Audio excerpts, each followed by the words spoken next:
Moni nonse atsogoleri anzanga achipani chathu chokondedwa cha DPP pansi pa utsogoleri wa purezidenti athu a Profesa Arthur Peter Mutharika. Ine mtsogoleri mzanu Deputy Director of Research and Training Honorable Ken Msonda.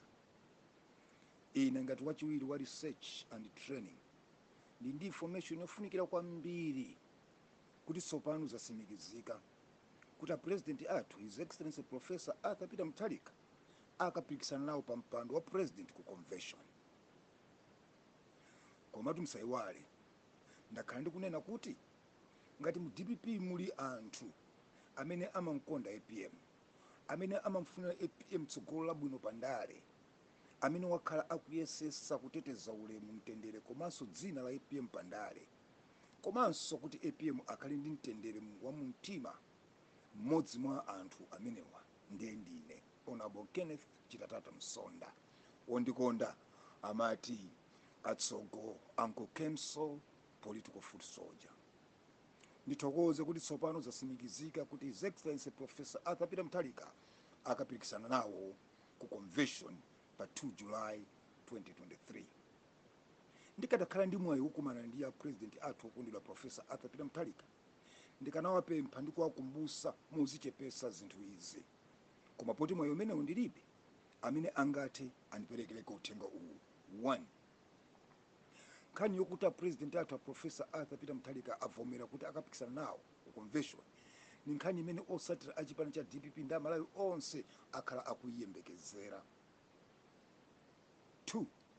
Chiyembekezo cha Amalawi tsopano ndichoti His Excellency Professor Arthur Peter Mutharika abwera poyera okha kwaudza osatira achipani ndi dziko lonse kuti akapikisana nawo ku convention.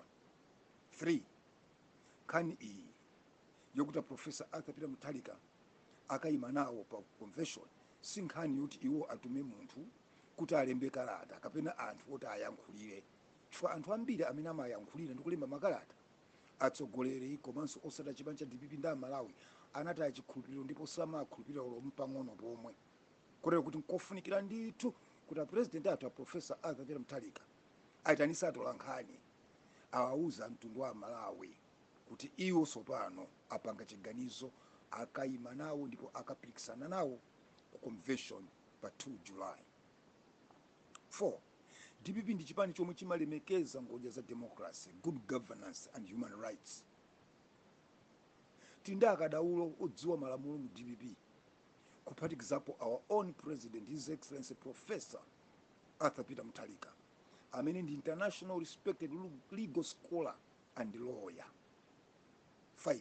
Tapempha akuluakulu amenewa komaliza tsopano kuti asatire malamulo amene ali mu constitution ya DPP monga awa: A. Kuyitanisa NGC members meeting komwe tikagwirizane kuti pakhale committee yoyendesa convention imeneyi. Ine tungati Honorable Ken Msonda, Deputy Director of Research and Training, ndikupanga propose kuti tapemphe Amalawi Electoral Commission kuti andisere dongosolo lonse la convention. 5. Zikumveka kuti Honorable Mganda Chumi akhala kupita ku chigawo cha kumpoto sabata ino kukauza atsogoleri achipani kumeneko kuti adadi ayima ndipo apange makampeni a adadi 6. Izi kutanthauza kuti kampeni ya DPP presidential candidates yayambika. 7. Poti tsopano kampeni yayambika, chipani chilole onse amene anaonesa chidwi chofuna kupikisana nawo pa mpando wa president kuti nawonso apite pa ground akapange kampeni. Tikatero ndiye kuti anthu atidziwa kuti DPP ndi Democratic Progressive Party. Tisalese ena kupanga kampeni pamene ena akupanga kampeni. Zimenezi zipangisa kuti mpungwepungwe ndi kukangana kuzipitirira.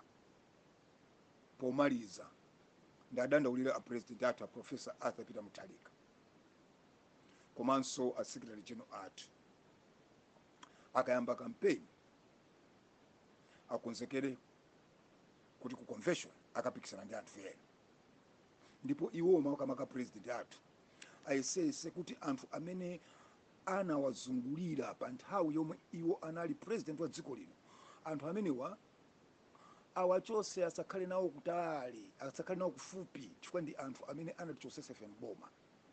Anthutu Amalawi sakudana ndiwo ngati Profesa Arthur Peter Mutharika. Amalawi sakudana ndi DPP, koma chimene Amalawi anadana nacho ndi anthu ochepa amene anayipisa mbiri ya DPP amene anazungulira a president yathu. Mwatsoka anthu ena otero aliso ngembi akuzungulira nda president after Professor Arthur Peter Mutharika, pamene akupanga zintchito zina, kakukaona anthu odwala, kakukaona amene avutika ndi namondo wa Fred, anthu alizunguli ndi iwowo. Anthu amenewa ndi amene anthu akudana nawo. Kotero kuti ngati Professor Arthur Peter Mutharika akakamirabe kukhala ndi anthu amenewa pafupi nawo, ayembekezere kuti ku convention akagwa moyipa kwambiri. Ndipo ulemu wawo wonse pandale ngati mtsogoleri wa dziko opuma, komanso ngati mtsogoleri amene wayendesa chipani chibwino, ukathera komweko. Musayiwale kuti wakusina khutu sindani koma Mnansi Kauzyanga ni futi yaye futi mtilinganenge. Being vindicated is in my DNA. What I see and say while seated, others cannot see or say even if they climb a blue gum tree. Zikomo tiye tikhale ndi kampeni yopambana kuti tionetse kudziko kuti ife a DPP tilirede takonzeka kubwereranso mboma 2025. Let the campaign start and the best candidate lead the party into the next general election. All the best. All the best. All the best. Ndataine Honorable Kenneth Chiratata Msonda, NGC member, Deputy Director of Research and Training, Democratic Progressive Party, DPP. Shalom and Emmanuel.